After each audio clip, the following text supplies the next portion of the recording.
Yan, hello po. Good evening po. Ano, recording na ba? Yan, recording na.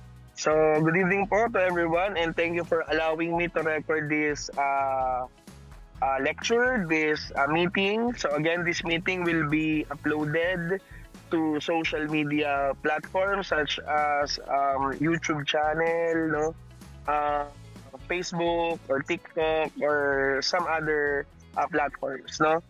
So yan. So this evening we will be having our discussion on transformer. Yan. So transformer po tayo. Allow me to share you my screen. So sa transformer po natin, ang gagawin lang po natin, yan, salamat po. Wait lang po. Yan. Share screen po.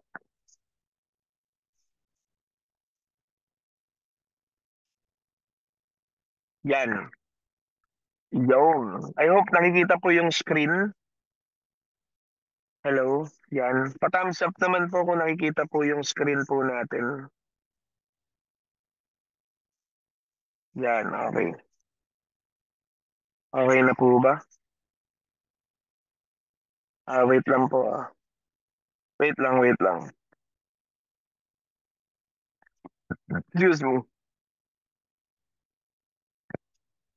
Ganun. Wait lang po, wait. Connecting lang po sa pen. Yan.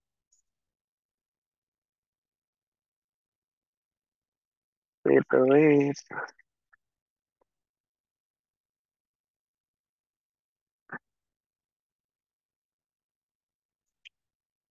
Wait lang po. Wala yung pen. Wait.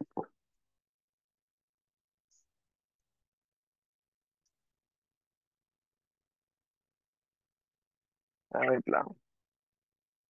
Ayun naman pala. Okay na pala. Hindi, smart pen. Yan, okay na.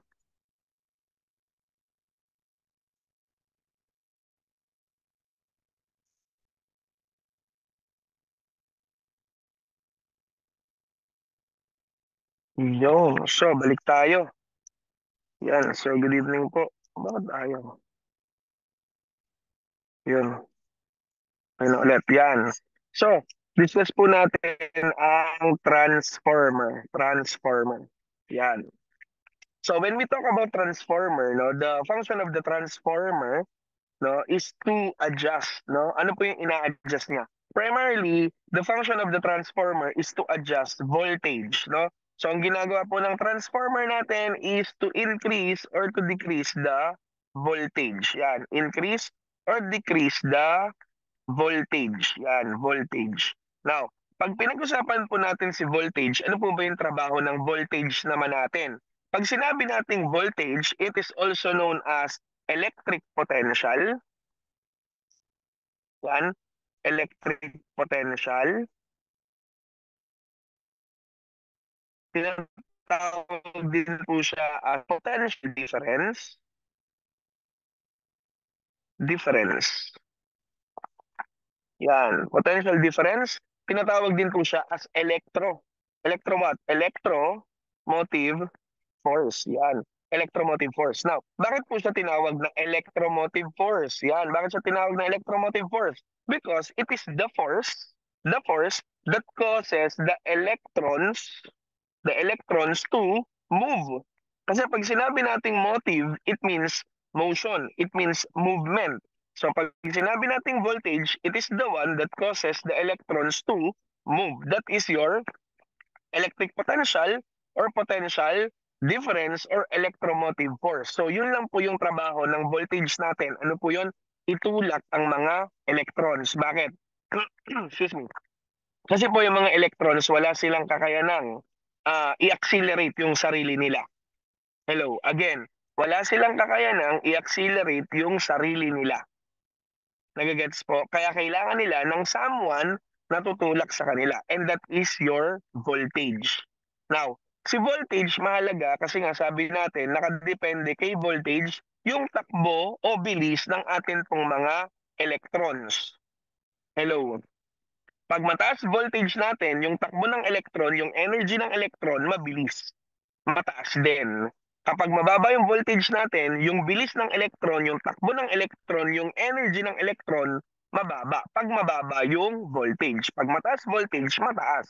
Pag mababa, syempre mababa din. Nagagets po? Yan. Parang ano to eh, para truck, sasakyan. Pwede bang sabihin ng isang truck driver na yung takbo niya ay mabagal lang, no? Na nakapag ano siya, nakabangga ng mga bahay. 5 bahay yung nasira niya. Tapos yung mga bahay na yan, concrete pa, concrete. Pwede bang sabihin ng isang truck driver na mabagal lang yung takbo ko? Ang takbo ko, ano lang eh, 10 kilometers per hour lang. Pwede bang sabihin ng driver na 10 kilometers per hour lang yung takbo niya kung 5 bahay na concrete yung nasira niya? Pwede ba? Hindi. Bakit? Kasi ibig sabihin, marami siyang nasira.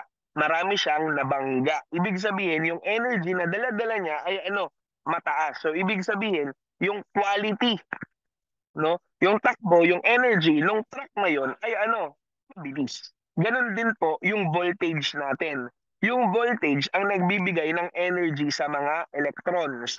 So that kung yung electron natin ay sabihin na natin yung voltage natin mataas yung energy, therefore yung electrons na mapoproduce natin, marami din po siyang ma-ionize. So kung mababa yung voltage natin, yung electron naman natin, kukunti lang din yung kanyang ma-ionize.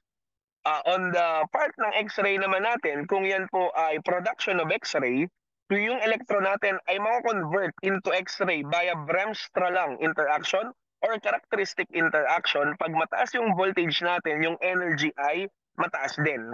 Pag mababa yung energy, yung voltage natin, mababa lang din po yung energy na mapoproduce ng atin pong X-ray. So, ganun po kahalaga yung voltage natin.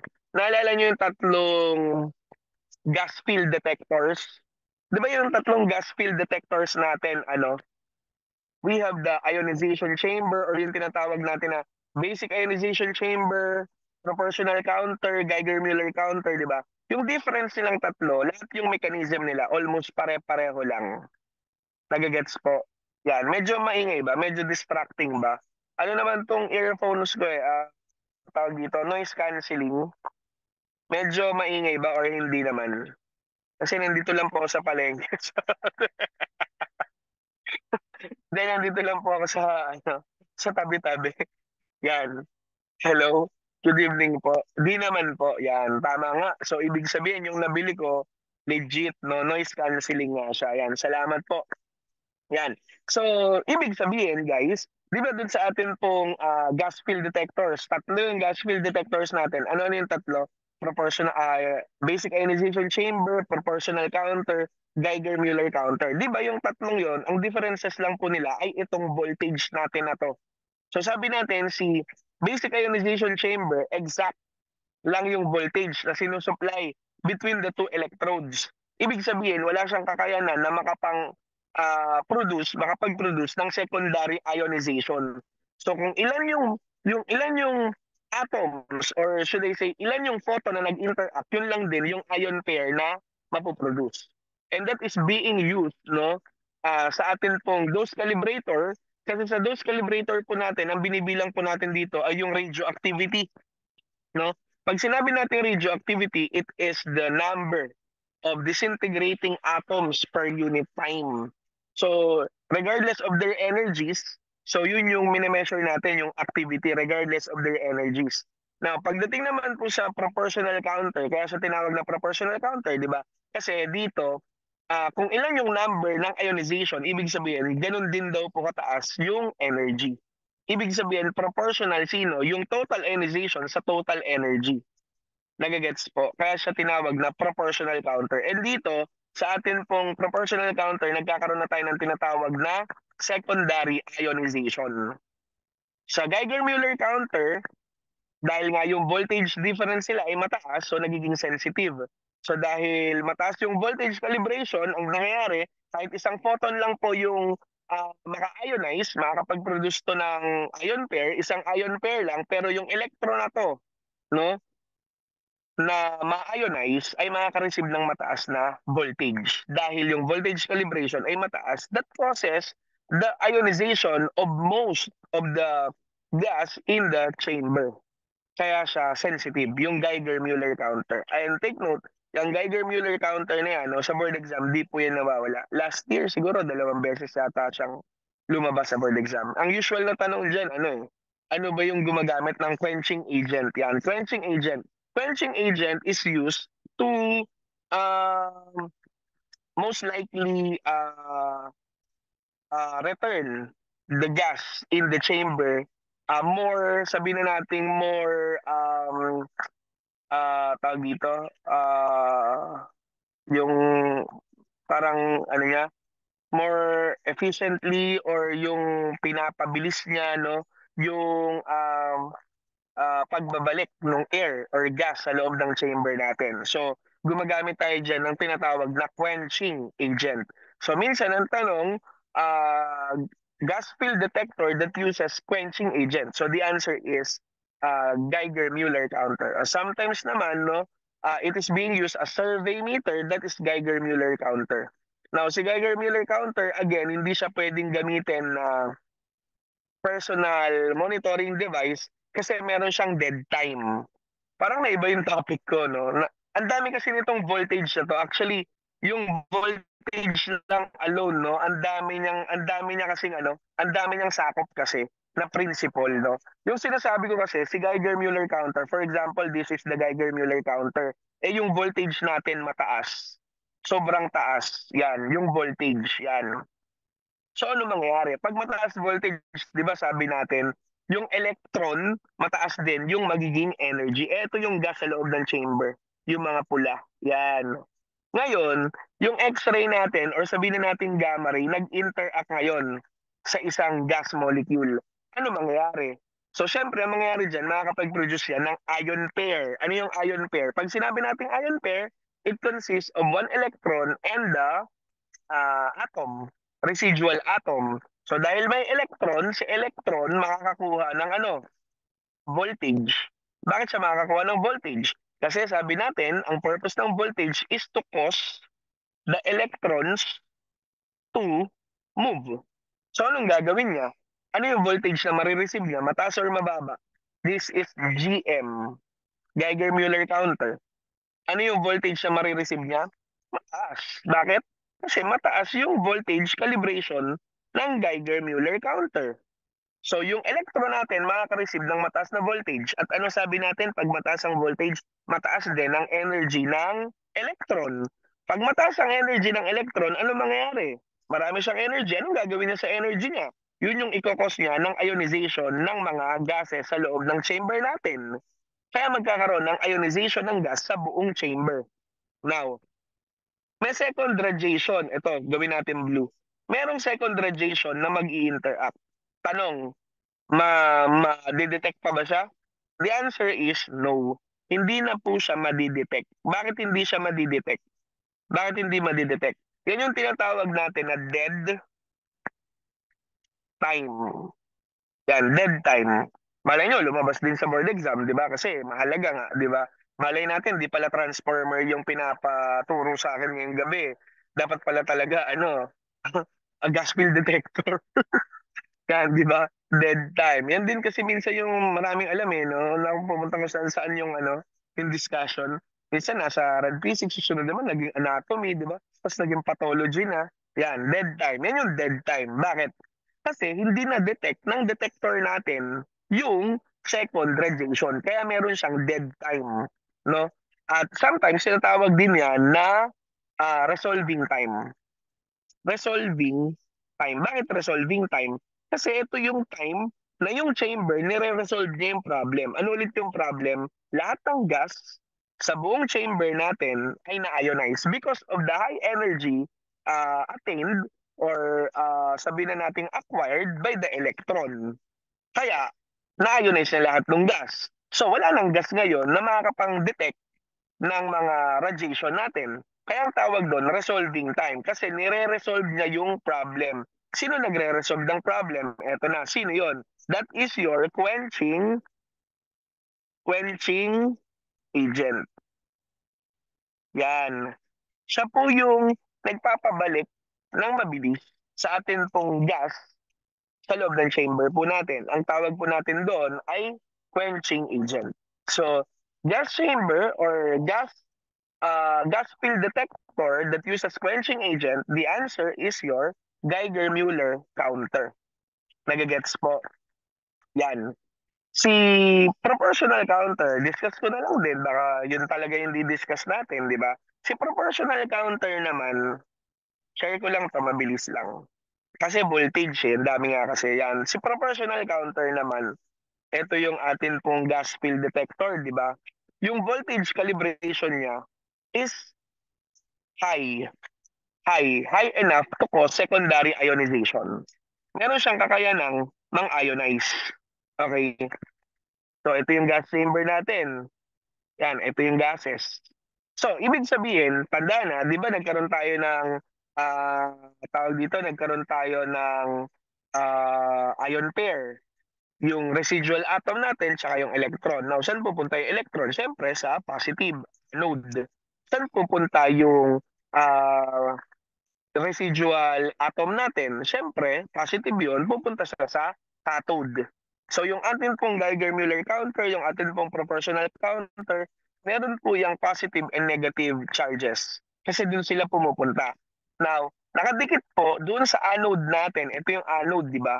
Siyempre, sino yung pumupunta ulit dyan? Yung electron. Remember, yung electron, siya yung madaling ma-accelerate, siya yung madaling ma-ionize. No? So sa anode po natin, dyan po nakadikit yung tinatawag po natin na measuring device. Yan, measuring apparatus. Yan. Na ang trabaho niya is to measure the number of electrons that is passing through the anode. Nagagets po? Parang ano yan eh, parang yung sa LRT. Di ba yung sa LRT, tatap mo yung card tapos iikot yun ng isa. Siyempre, kung halimbawa yung card mo, dalawa, magkasunod kayo, di ba? Siyempre, dalawang ikot din yon, nagaget? So, ibig sabihin, nakadepende sa card mo kung ilang ikot yung, yung door, revolving door. So, ganun din po sa atin pong Geiger-Müller counter. Sa proportional counter, may positive din po, tsaka may negative. Baka gusto na po nilang umuwi, okay lang naman. Sige, iwan nyo na lang ako dito. Yan. Si proportional counter, ganun din. Meron din siyang positive, meron din siyang negative. Sabi ko nga sa inyo, the only difference between the three of gas field detectors is their voltage. Yung voltage lang talaga. Kaya nga sabi ko sa inyo, napalayo ako ng istorya. Pero okay lang kasi nga baka mamaya yun pala yung makakatulong sa inyo pagdating ng board exam, 'di ba? So why not, 'di ba? Kasi hindi naman natin kontrolado lahat, 'di ba? Malay natin yan pala ikakatap nyo, 'di ba? Eh di wow. Yan.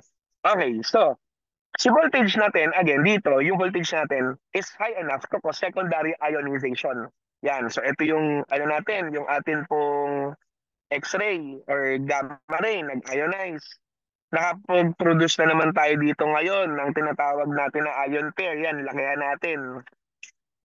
Yan. Yan. So, na-ionize. For example, ito po yung atin pong electron na-ionize. So, meron tayong negative, meron tayong positive ion pair. Ang tawag natin dyan. Saan pupunta si negative, si electron? Siyempre, dun sa positive. Yan, sa positive. Siyempre, nangyari yan dito sa loob. Pinalaki lang natin. Nagagets po? Yan.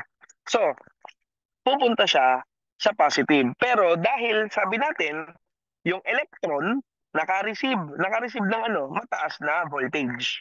So ano mangyari kay electron? Dahil si voltage, ang trabaho niya, again, electromotive force to cause the electrons to move. Sabi natin, kung gaano kataas ang voltage, ganun din kataas ang energy ng electron. So ano mangyari? So si electron magkakaroon ngayon ng ability to ionize other gas molecules. Pero hindi siya kagaya ng ionization rate ni Geiger-Müller counter. Kasi si Geiger-Müller counter, almost all ng gas sa loob ng chamber natin na ionize ng single electron. Bakit? Kasi sobrang taas ng voltage. Dito, hindi ganun. Yung voltage niya, mataas lang, pero hindi sobrang taas. So, kung may ma-ionize man siya, isa, dalawa, tatlo, pwede na yun. Okay, para makita niyo yung difference ni proportional counter kay Geiger-Müller counter. So, kung bakit siya tinawag na proportional counter, it is because the total energy of the incident photon is equal to the total ionization. Nagigets po? Kaya siya tinawag na proportional counter. Actually, si proportional counter, hindi siya ginagamit sa sa clinical nuclear medicine. Ginagamit lang siya sa research to detect beta and alpha. Because yung atin pong proportional counter, no, meron po siyang kakayanan to distinguish between alpha and beta particle. Yan, si proportional counter po. Yan. Yung panguling counter naman natin, medyo baliktad yung ginawa ko ngayon, no? Siya naman yung tinatawag natin na basic ionization chamber or ion chamber, basic ionization chamber or ion chamber. Yan. Si basic ionization chamber, pareho lang din siya ng Geiger-Müller counter, ng proportional counter, na merong gas, yan, sa loob ng chamber. Okay? Pero yung voltage calibration is just high enough. High enough for what? High enough to bring the electron to the anode. Nagigets po? Wala nang kakayanan yung atin pong electron ngayon na makapang-ionize pa ng iba. Nagigets? Eksakto lang siya para makapunta kanino? Dun po sa atin pong anode. Hello. Yan, for example, ito po yung atin pong X-ray or gamma ray, nag-ionize. Again, ito na naman yon, magpuproduce na naman tayo ng ion pair. Yan. So, one positive, one negative. Si positive yung electron. Yung atin pong residual atom. So, yan yung atin pong electron na ionize. Okay, ang tawag natin dyan, ion pair. So, dahil si electron ay negative, at electron, sabi natin, merong responsibilidad sa kanya si voltage. Ano yung responsibilidad sa kanya ni voltage? Itulak yung electron. So, si electron, itutulak niya papunta saan? Papunta dun sa anode. Mataas ba yung voltage? Hindi. May kakayanan ba siya mang-ionize? Wala. Bakit? Kasi yung voltage calibration ng basic ionization chamber is just high enough to bring the electron to the anode. Ganun lang siya. Wala siyang makokos na secondary ionization. Kaya dito, isang photon nag-interact, isang ion pair mapuproduce. Isang electron madidetect ng measuring apparatus. Yan. Kasi si electron yung pinakamadaling ma-measure sa lahat. Si electron yung parang kilala ng lahat. Halimbawa, computers, di ba? Sa computers natin, si electron kilala ng lahat kasi siya yung nagiging binary form. Pumunta na. Wait lang, may iba na naman tayo. Baka mamaya magpunta na tayo ng binary form, 0101. 00111100. So, ganun lang po yung binary forms, binary code natin. Nagagets po, yan. So, ito, hindi siya pwede mag-cause ng ionization, kaya si basic ionization chamber, siya yung ginagamit natin sa dose calibrator. Bakit? Kasi hindi siya bias. Isang photon nag-interact, isang ion pair mapuproduce. Dito, sa proportional counter, isang photon nag-interact pero marami siyang na-ionize. Anong principle? The total energy of the incident photon is equal to the total ionization. Proportional counter yon. Pagdating naman kay Geiger-Müller counter, isang photon nag-interact pero almost all gas molecules have been ionized by this electron. So, nagkakaroon tayo dito ng dead time or resolving time. Okay? At sino yung nagre-resolve ng problem? Yung atin pong quenching agent. Bakit? Kasi mabilis niyang binabalik yung gas sa loob ng chamber. Nagigets po yung tatlo. So again, the difference between the basic ionization chamber, proportional counter, and Geiger-Müller counter is their voltage. Ganun kahalaga yung voltage sa transformer natin. At tandaan, si voltage, yan, ulitin ko ulit, no? Siya yung nagtutulak sa atin pong electrons. Now, kapag yung voltage, tinulak yung electron, ano mapuproduce natin? Hello, pachat nga po sa chat box. Kapag yung voltage, tinulak yung electron, ano mapoproduce mo? Hello, yan. Sip-sip muna tayo dito. Yan, pa Starbucks na lang si sir, di ba? Current? Yan. Yes, correct. Salamat po sa pagsagot. Yes, correct. That is current or electricity. Yan, electricity. Yan po yung mapoproduce, correct? Or current. Hello. Nagigets po? So, ibig sabihin, kapag yung atin pong voltage, no, mag-isa lang gumagalaw, voltage lang siya. Pag yung electron, solo lang siya, electron lang siya. Pero pag pinagsama yung voltage saka yung electron, ang tawag na sa kanya ay ano, electricity. So sa word na electricity, may nakatagong voltage. Nagagets po, sa current may nakatagong voltage. Now, punta natin si transformer. Sabi natin, ang trabaho ni transformer is to adjust voltage, to increase or to decrease the voltage, primarily speaking. Pero meron din siyang effect sa atin pong current. Nagigets po, yan, si voltage. Yan. Now, ano po yung atin pong transformer law? This is the transformer law. The law that governs the transformer. Ano po yun? Yan. Ano po yung transformer law natin? That is number of turns in the secondary over number of turns in the primary is equal to the voltage in the secondary over voltage in the primary and equal to the current in the primary over current in the secondary.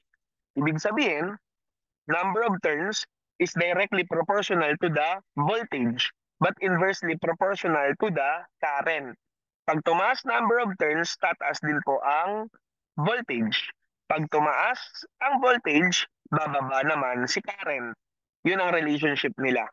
Nagagets? Ang relationship nila parang ano, maraming karelasyon tong mga to, promise. Ang kapareho nila ito. Sino-sino yun? Ito sa-summarize natin. RBE. RBE, left, OER. Yan yung mga yun eh. Oh, yan. Sino pa? Number of turns, voltage, current. Wait lang. Yan. Okay. Sino pa po? Yung atin pong VIR. Yung VIR natin, di ba? Ibig sabihin, yung voltage natin directly proportional sa atin pong tag dito. Wait. Directly proportional yung current, yung voltage natin directly proportional sa current. Okay? Sa current natin, okay?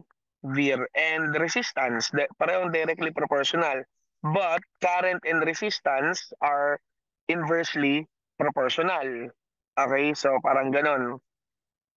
So V, I, R. So ibig sabihin, pag tumaas ang number of wait, iba yan. Iba yung ano nila. Wait lang, meron pa eh. Ano pa ba yung under nito? Wait. Iayos ko lang yung sa BIR. Kasi pag tumaas ito, yan, isa pa yon. Yes, correct. Yung frequency, wavelength, and ano, electromagnetism, di ba? So sabi natin si uh, energy, frequency, tsaka si wavelength. Wavelength. Yan. Ibig sabihin, pag tumaas si RBE, tataas din ang LED.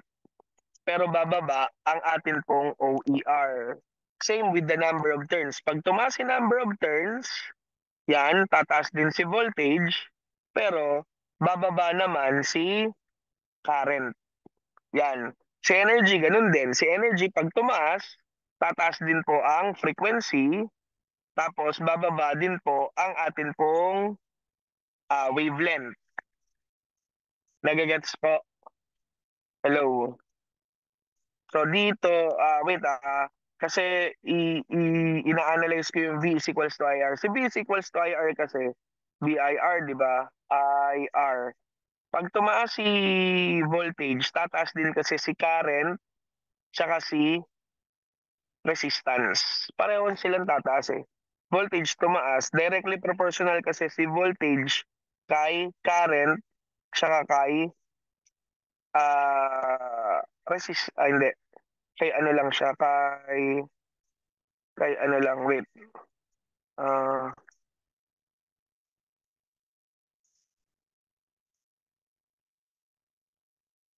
yes, tama. Pareho din. Yung voltage, current, and resistance. Yan. So, pag tumaas si voltage, tataas yung atin pong current. Okay? Pero bababa yung resistance. Kasi resistance is hindrance to the flow of current. Okay, so yan. Yan po yung ano natin.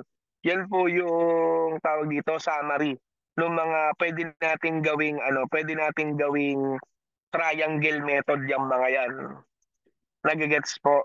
Si triangle method dyan, okay, ang pinagsasama po dyan, ito pong frequency tsaka wavelength, yan, yan, parang ganyan. Ito kasi, ano to eh, energy, frequency, yun lang yung relationship nila. Mga relationship yan. So RBE and let directly proportional. OER is inversely proportional. Yung atin pong number of turns is directly proportional to the voltage but inversely proportional to the current. Energy and frequency directly proportional, inversely proportional to the wavelength. Tapos voltage and current are directly proportional but inversely proportional to the resistance. So yan yung ano natin, pwede nating gawing summary. So ibig sabihin, as you sit sa board exam, no, pwede mo rin yung gawing mnemonics, palatandaan mo para isulat mo na agad, di ba? Para hindi ka na malito, ganyan. Kasi makakatulong pa rin yan sa'yo. Yan. So, ibig sabihin, number of turns and voltage are inversely proportional. Sir, paano po tayo nagkaroon ng number of turns? Kasi questionable to. To. Oh, wait, yan. Paano tayo nagkaroon ng number of turns sa atin pong transformer law? Number of turns mahalaga sa transformer kasi yung transformer natin is made up of, ano to? Yan yung tinatawag natin na iron core. Iron core. Now, pag sinabing iron core, ano dumadaloy sa iron core? Iron. Ano ba yung iron? Iron. Iron. Ano yung iron? Sabi corny. Corny, hindi ka makasagot eh. Kaya iron. Ayan. Ano pa? Iron. Ano yung iron? Iron is a ferromagnetic material. Pag sinabi nating ferromagnetic material, kung ferromagnetic material siya, anong dumadaloy sa kanya? Siyempre, walang iba kundi magnet. Magnet. Now, ano meron tayo dito sa ferromagnetic material? Meron tayong, ano yan? Uod. Ano yan? That is your wire. Coil of wire. Oh, ano yung wire? Copper wire. Ano dumadaloy sa wire? Ano dumadaloy sa wire? Nakita na ba kayo ng wire? Hawakan mo nga yung wire. Ano kaya dumadaloy doon? That is your current. Yan, current. No, current. Current or electricity. Yan. So familiar ba? Electricity, magnet. Familiar? Yes. Kasi itong ating transformer is under the principle of electricity and magnetism. Di, pwede na kung ano. Okay. Kasi baka gusto nyo na umuwi, di ba? Yung mga katabi ko kasi, parang gusto nila yata umuwi. Okay lang naman, walang problema. Yan. Okay, so, current and electricity are, sorry, electricity and magnetism. So, ibig sabihin, it operates on the principle of electricity and magnetism. Actually, dito sa Starbucks, nakikinig na po talaga silang lahat sa akin. Akala nyo lang, nakikipag-usap sila, pero yung tenga nila nasa akin po yan. Yan, okay. So, yon. Shout out po sa mga, sa mga kumakain dito sa at least pinopromote ko yung Starbucks kung nasan man ako ngayon, di ba? Laki ng kita nila sa inyo, di ba? Kaya mag-Starbucks na kayo, guys.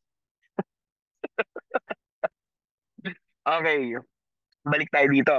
So, ang dumadaloy po sa atin pong iron core ay magnet, ang dumadaloy po sa atin pong wire ay electricity. Now, sir, bakit mahalaga yung number of turns? Kasi yung magnetic flux or magnetic field strength, no?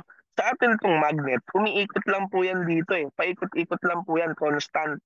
Bakit? Kasi this is a loop. endless loop. Walang katapusan. Paikot-ikot lang diyan yung magnetic field. Now, ito yung ating coil of wire. Ayan, yung kulay red, yung coil of wire yan. Ito yung wire natin. Tanong, meron ba tayo may induce na second electricity? Meron ba tayo may induce na electricity? Yan, meron ba? Meron or wala? Excuse me. Meron ba tayo may induce na electricity dito? Yan, sa drawing na yan, meron ba tayo may induce na second electricity? This is the primary. Yan, salamat po, none. Yes, thank you. Yes, none. Bakit none? Kasi wala tayong secondary wire. Okay? Wala tayong secondary eh. Saan dadaloy?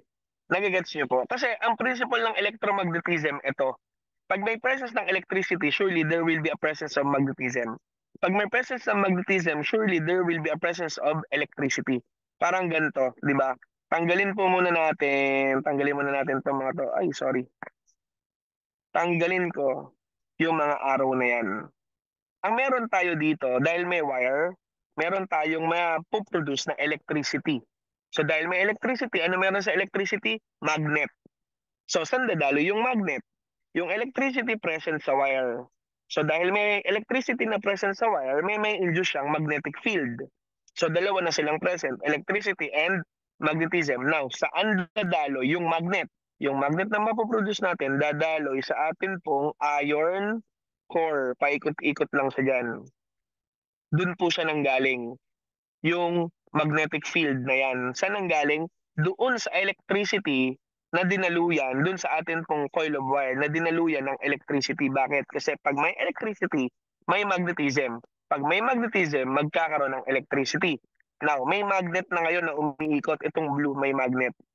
Tanong, may induce ba na electricity? The answer is none. Bakit? Kasi wala siyang dadaluyan. Again, wala kang may induce na current kasi walang dadaluyan ng current. Pero kung may dadaluyan siyang current, meron ka bang may induce? Yes, meron. Kasi meron siyang dadaluyan. So, maglalagay tayo ngayon dito ng pangalawang coil of wire. Kaya mahalaga yung number of turns. Kasi nakadepende yung number of turns saan? Sa taas o baba ng voltage mo. Kasi sabi natin sa transformer law, the higher the number of turns, the higher the voltage. Why? Dahil directly proportional sino? Si number of turns sa atin pong yan. Si number of turns directly proportional sa atin pong voltage, but inversely proportional sa current. Okay? So, kung ito po ay primary winding, primary. Yan. Secondary. Pasensya na, hindi ko na ginandaan yung sulat ko, di ba? Okay na yan. Yan, hindi ko na ginandaan yung drawing ko kasi hindi talaga ako maganda mag-drawing. Yan, okay. Now, ito na. Sa tingin nyo, anong klaseng transformer ito? Step up or step down? Now, malalaman natin yan based on the turns ratio. Sir, how are we going to determine the turns ratio? This is how are we going to determine the turns ratio? By getting the number of turns in the secondary turns ratio. Yan. Kapag ka greater than 1 yung turns ratio, ang tawag dyan ay ano? Step up. Step up. Kapag ka less than 1, ang tawag dyan ay step down. Yan, galing. Step down. May bumubulong sa tabi ko. Negets niyo po? Yan. Ano yung formula? Number of turns in the secondary over number of turns in the primary. Oh, for example, this is the primary, this is the secondary. Ilan number of turns to? 1, 2, 3, 4, 5. Sabihin na natin 6. Kunyari lang, 6. Meron tayong 6 turns sa primary. Sa secondary, we have 1, 2, 3, 4, 5, 6, 7, 8, 9, 10, 11, 12, 13, 14. Let's say 14. O, ano ulit yung formula? Yan, lumalabas din yan sa board exam. Yan, sige, ano ulit yung formula? Number of turns in the secondary over number of turns in the primary. O, wag ma-excite. Minsan ginagawa, uy, number of turns, transformer, lumabas, ang galing. O, sa sobrang excitement, ang ginawa niya, number of turns in the primary over number of turns in the secondary. Mali. Dapat number of turns in the secondary. NS over NP. Wag ma-excite. Pag nakita mo na yung tanong sa board exam na alam mo, wag ka ma-excite. Tapos sabi, uy, alam ko na 'to, ito na talaga yung tamang sagot. No, magtaka ka. Ubusan mo ng mahaba-habang segundo. Wag yung, uy, parang familiar 'to, okay na 'to, okay na 'to, okay na 'to. Ta's 30 minutes lang tapos na siya mag-board exam. Sige. 'Di ba gusto ayaw niyo na makita yung board exam next year? 'Di ba? Paghirapan niyo, okey? Wag niyong madaliin. Imagine niyo tagal-tagal niyong pinaghintay itong board exam, December 12, 13 nagka-countdown pa kayo. Tapos pagdating ng board exam, actual board exam, 30 minutes tapos na kayo. Eh, sir kasi lumabas talaga lahat ng inaral namin, sir. Lahat ng mga binasa namin talaga, sir, lumabas talaga, eh. Yun nga, kahit lumabas pa lahat ng inaral niyo, binasa niyo, hindi naman masamang magtagal dun. Puwede niyo rin namang siguraduhin yung sagot niyo, 'di ba? Hindi naman karera 'to, eh, na kapag ikaw yung unang natapos, eh, ikaw na yung top 1 sa board exam. Kung gano'n yung board exam, eh, di sige, tapusin niyo na mabilis. Pero kung hindi, 'wag gano'n. Dinadaya lang kayo ng mga ibang tao. Naano ko na 'yan, tested ko na 'yan nung time na nung nag-e-exam ako, gano'n din ako sa pre-board, ganyan. Parang feeling mo kasi ano, eh, 'di ba? Feeling ko ang bobo ko, hala, ako na lang nag-iisa dito, bobo ba ako? Siyempre hindi, 'di ba? Mina-maximize mo lang yung time mo, pero gano'n yung magiging feeling niyo. Pero inuunahan ko na nga kayo na yun yung mafe-feel niyo 'pag nag-take kayo ng board exam. Pero dapat ang attitude niyo wapakels. Bakit? Kapag ba sila nauna, ibig sabihin magkikita na ba kayo sa oath-taking nun? Hindi naman, 'di ba? Hindi assurance yun. Kaya i-maximize niyo yung time niyo. 'Di bale nang sabihin na, "Ang tagal mo naman mag-board exam, ano bang ginawa mo?" 'Di bale ng gano'n, kaysa naman umulit ka. Tandaan mo 'pag nag-take ka ng board exam, ikaw lang, sarili mo lang kakampi mo, hindi yung katabi mo. Hindi assurance na magkasabay kayo nag-take ng board exam, eh sabay din kayo mag-oath taking. Kaya ito yung pinapayo ko, i-maximize nyo yung time nyo. Huwag kayo magpapadistract sa mga taong mabibilis mag-exam. Nakala mo talaga tama yung sagot niya. Di ba nga, pag minamadali, anong nangyari? Pumapangit. Hindi, yung sa ano natin, di ba? Yung screen speed, tsaka film speed, di ba? Anong mnemonics natin doon para madali matandaan? Pag minamadali, pumapangit. Di ba? Anything naman na minadali, anong nangyayari? Pumapangit, di ba? Kaya nga kapag halimbawa, tumingin ka sa salamin, nakakita ka ng pangit, alam mo na. Minadali daw. Minadali. Di ba? Pero kasi nanay, validate po. No? Nay, tay, minadali niyo ba ako? Saan niyo ba ako ginawa? Joke lang, joke lang. Mnemonics lang natin yan. Oh, okay ha? Oh. Number of turns in the secondary, 14. Oh. Number of turns in the primary, 6. Oh, ilan yun? So, siyempre, more than 1, di ba? Kasi ano yan, 2 point something. Oh, 2 point something yan. So, turns ratio is 2 point ano yan? Anong sagot niyo dyan? 2.3. Yan, salamat. 2.33 daw. Yan. So, greater than 1. So, dahil siya greater than 1, ano siya? Step up. Yan, step up. Tama naman. Kasi kita mo naman dito na ano, mula sa konting number of turns, tumaas siya. Dumami number of turns. Kaya step up transformer siya. Ibig sabihin ng step up transformer, yung voltage tinataas, ha? Tinataas yung voltage, itinataas yung voltage. Mula sa mababang voltage, itinataas. Bakit? Kasi directly proportional yung number of turns sa voltage. Yan. Oh. Kapag ka meron naman tayong ganito, oh, yan, di ba? Yan. Lumiit. Pasensya na kayo. Ang ganda kasi ng drawing ko, di ba? This is the primary. This is the primary. Tapos ito yung secondary. Yan. Ito yung secondary. Yan. So, dito naman sa primary, for example, marami tayong number of turns. Yan. Tapos yung number of turns naman natin sa secondary, yan lang.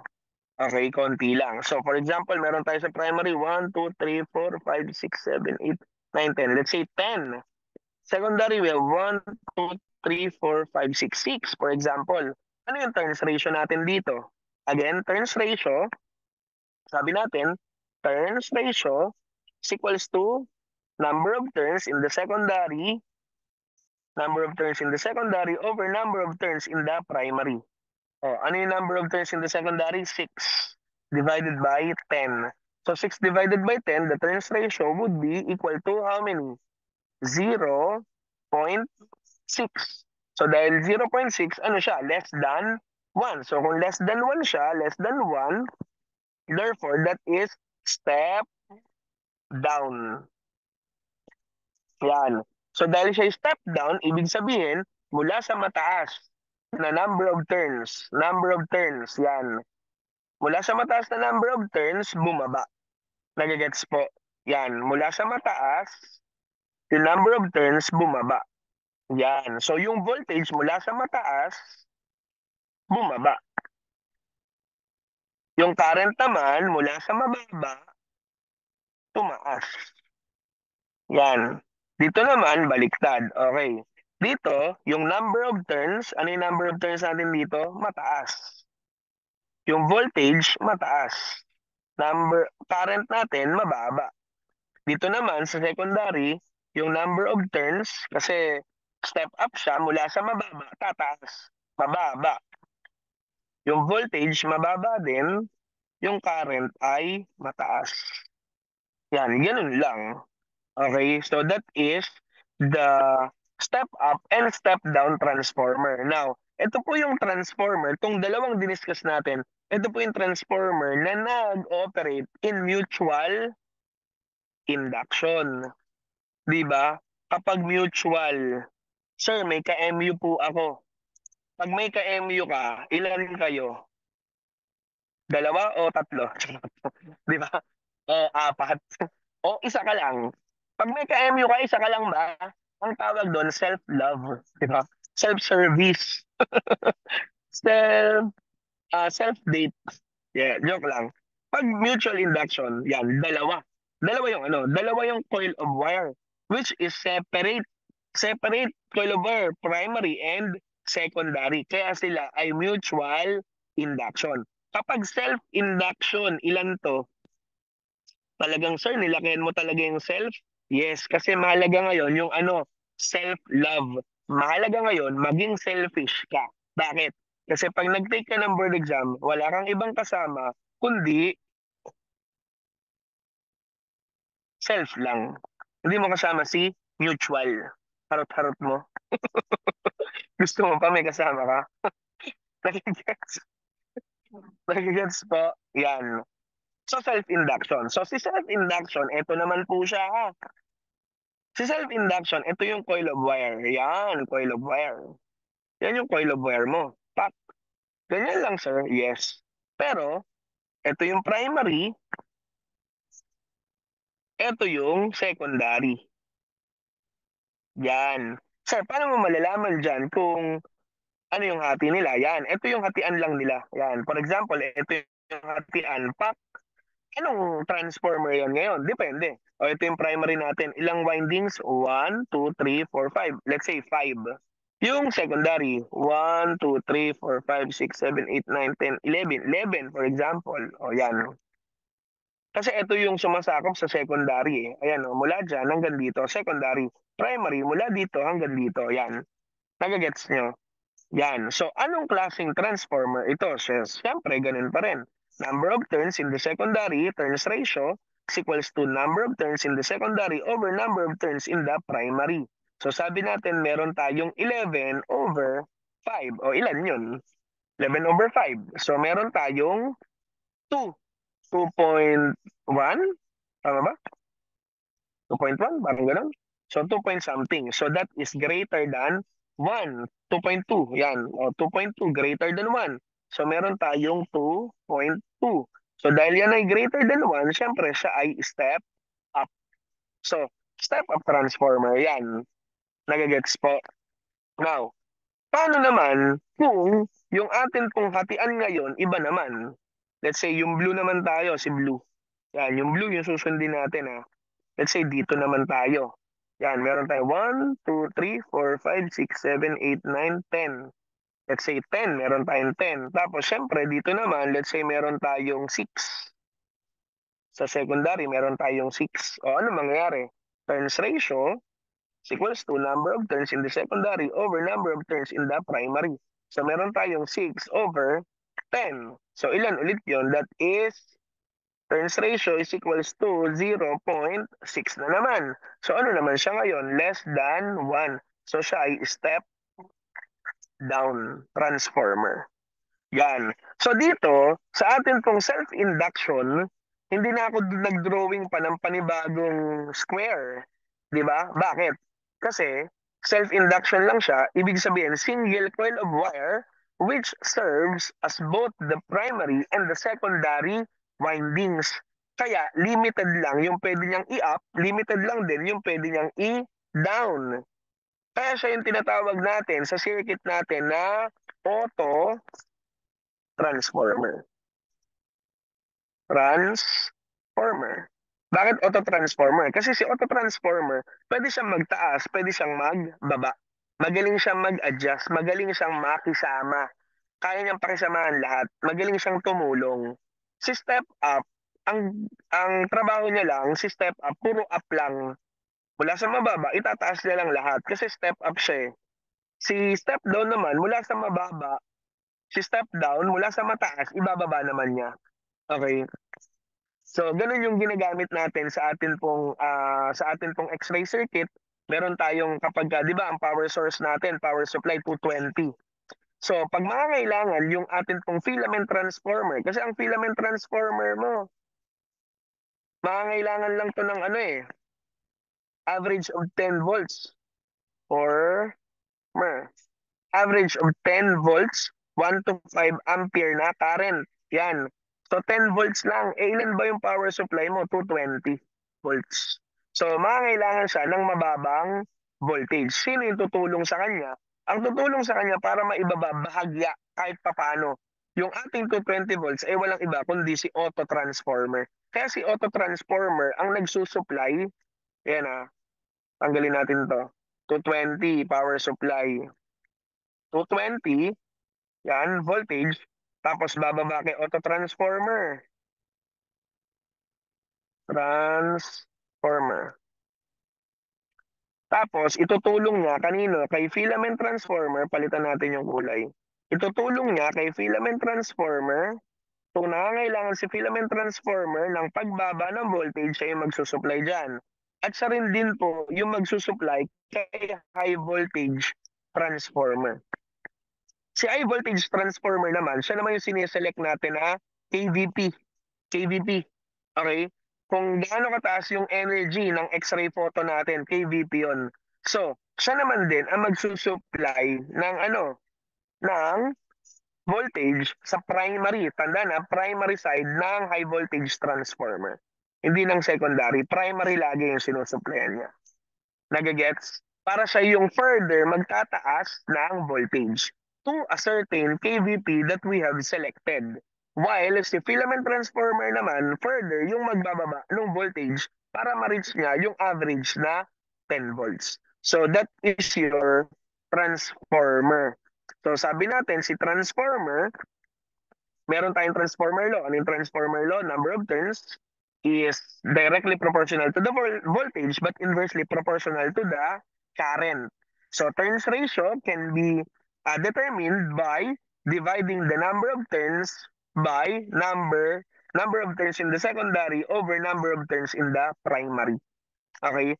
So kapag yung ating turns ratio is greater than 1, ang sabi natin step up. Kapag less than 1, ang sabi natin step down. Now, sa step-up transformer, ang pwede niya lang gawin, mag-step up. Hindi siya pwede mag-down. That's the limitation of the step-up transformer. Ano yun? Ang pwede niya lang gawin, mag-up ng voltage. Hindi siya pwede mag-down. Pero pwede niyang i-up kahit sobrang taas. Nagigets po? Si step-down transformer naman, ang limitation naman niya, hindi siya pwedeng mag-up. Kasi step-down ang pangalan niya. So, lahat ng gagawin niya, puro pababa. Yung voltage mula sa mataas, ibababa niya. Kasi step down siya. Pero pwede niyang ibaba kahit sobrang baba. Kahit 1 volt na lang kailangan, kaya niya pa rin ibaba. Bakit? Kasi step down siya. Nagigets po. Si auto transformer naman, ang kagandahan sa kanya, pwede siyang mag-up, pwede siyang mag-down. Kaya lang, ang limitation naman niya, limited lang yung pwede niyang i-up, limited lang din yung pwede niyang i-down kasi it operates on the principle of self-induction wherein there is only a single coil of wire which serves as both the primary and the secondary windings. Nagagets po? So yan. So yan po yung formula. So si auto transformer, ang nagsusupply ng voltage kanino? kay filament transformer para makapag-undergo siya ng thermionic emission at siya din po ang nagsusupply ng voltage kay high voltage transformer para ma-accelerate ni voltage yung electrons na na-produce sa atin pong filament na mag-strike sa atin pong target. At pwede po tayo doon magkaroon ng Bremsstrahl interaction kapag kayong electron coming from the filament ay tumama sa atin pong nucleus or nag-interact sa nucleus. Or magkakaroon tayo ng characteristic interaction, no? Kapag yung atin pong electron from the filament ay nag-interact sa inner orbital electron ng target atom natin, which is tungsten. Kasi high atomic number ang tungsten natin with an atomic number of 74. So that is your transformer. Yan. So yun po yung transformer. Now may tanong po ba kayo, guys? Yan, at least natapos natin within an hour, di ba? Pati na yung tag dito, yung gas field detectors, yan, nabanggit din natin. Yan, meron ba kayong mga questions, guys? Tanong? Clarification? No? So, subscribe to my YouTube channel. Charot, di ba? Remarkable Review YouTube channel. Remarkable Review and Training Center. Training Center. Pare, di ba? Arte-arte pa, konyo-konyo pa no? Konyo tang charot. Okay, and sa akin pong TikTok. May TikTok na rin siya no? TikTok, The X-Rayer. Yan, The X-Rayer. May tanong pa po ba, guys? Tanong. Sige, pwede kayo magtanong, guys. Tapos na-disconnect na pala ako, na nawala pala kayo. Hello, shout out po sa 78 participants or 76 participants na nakatagal ngayong oras na to. Yan, salamat po sa pakikinig. Hello. May tanong po ba, guys? Yan, so kung wala na pong tanong, any words, sir? Words of wisdom, ganyan? Okay, ano lang, saan galing to? Thank you rin po, sir. Wala po akong question. Salamat din po. Yan. Okay, so ano lang, konting araw na lang po yung natitira. No, marami sa inyo na nape-pressure na-stress, no? So, ang masasabi ko po, instead na ma-pressure kayo, instead na iyak-iyak nyo at magmukmuk kayo, huwag nyo sayangin yung luha nyo sa mga nonsense lang.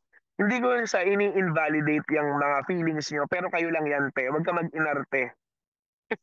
Okay?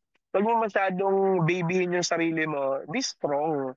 Di ba? Ikaw lang, di naman na nangloloko sa sarili mo na, mahina ako, hindi ko kaya. Pag sinabi mong, sabi na nga, di ba? Let the weak say, I am strong. Let the poor say, I am rich. Eh kung sabihin ko, mahirap na nga ako, mahirap na ako. Di ba? Eh di wala mangyayari. Mahina ako. Di wala mangyayari, di ba? Kaya let the weak say, I am strong. Let the poor say, I am rich. Yun lang yung masasabi ko. Walang ibang makakapag-encourage sa sarili nyo maliban sa inyo. So uh, keep up your faith to God. And of course, believe in yourself na kaya nyong gawin. Kaya nyo mag-top sa board exam, no? Kahit mahina kayo, kaya nyo makapasa, no? Kahit na nag-struggle kayo before, kaya nyo yan. Wala sa review center yan. Nasa ano yan? Nasa knowledge mo. Kahit self-review ka naman, di ba? Kahit di ka nag-review center, kaya mo pa rin makapasa sa board exam. Wala sa ano yan? Wala sa review center yan. Di porket yung iba nag-review center, eh sila lang yung papasa. No. May mga nag-review center pa rin na pwede pa rin bumagsak. Nagagets po. Kaya ano yan, patas yung laban. Yun nga lang, may naituro sa kanila na kailangan yung aralin. Ganon. Kasi self-review nga, di ba? Self-review. Kayo lang talaga. Okay? Nasa inyo yung facing yan. So yan, kung wala na pong tanong, ano pa ba? Yan, thanks po sir. RRT 2024. Yes, congratulations po in advance. Yan. Tag nyo na lang po ako pag nakapasa na po kayo. Yan, I hope na nakatulong po ako sa inyo despite na 8 days na lang board exam na. I hope na may mga topics tayo na discuss na pwede pa rin lumabas sa cluster 1 po natin. So, and cluster 5, pwede rin po, no? Yan, kasi ginagamit din naman to sa cluster 5 sa nuclear medicine, yung diniscuss natin kaninang gas field detector. So with that, let me end with a prayer for all of you. Yan. Yes, RRT na kami sa December. Amen to that. So, let me close in prayer. Heavenly Father, thank you so much po for this night na binigay niyo po sa amin. Lord, I pray, Lord, na i-bless mo po ang bawat isa. Lord, I pray na tanggalin mo po yung stress, anxiety, tanggalin mo po yung pressure na pinagdaraanan po ng bawat isa. And Lord, ikaw po yung mag-lead, mag-guide sa kanila, Panginoon. Di po namin alam yung gagawin, Lord God, pero again, our eyes are on you. Salamat po, Lord, sa lahat ng ito. Wala kami ibang inaasahan, Lord, kundi ikaw ang magbibigay sa amin ng success. At salamat po, Lord God, sa iyo po namin inaalay, Lord God, yung pagiging successful at pagiging RRT ng bawat isa at pagiging board top-notcher namin, Lord. Salamat po. We thank you, Lord, and we honor you. In Jesus' name we pray. Amen and amen. So yan, thank you so much po guys, and God bless us all po. Yan, pwede na po kayo magpahinga. Hello po. Yan. Yan, salamat po na marami, and God bless us all. Thank you rin po. Salamat po. Thank you, thank you, thank you. Wait nyo na lang po, ipopost po ulit natin to sa ano po, sa YouTube channel. Yan. Thank you po, and God bless us all. Salamat po.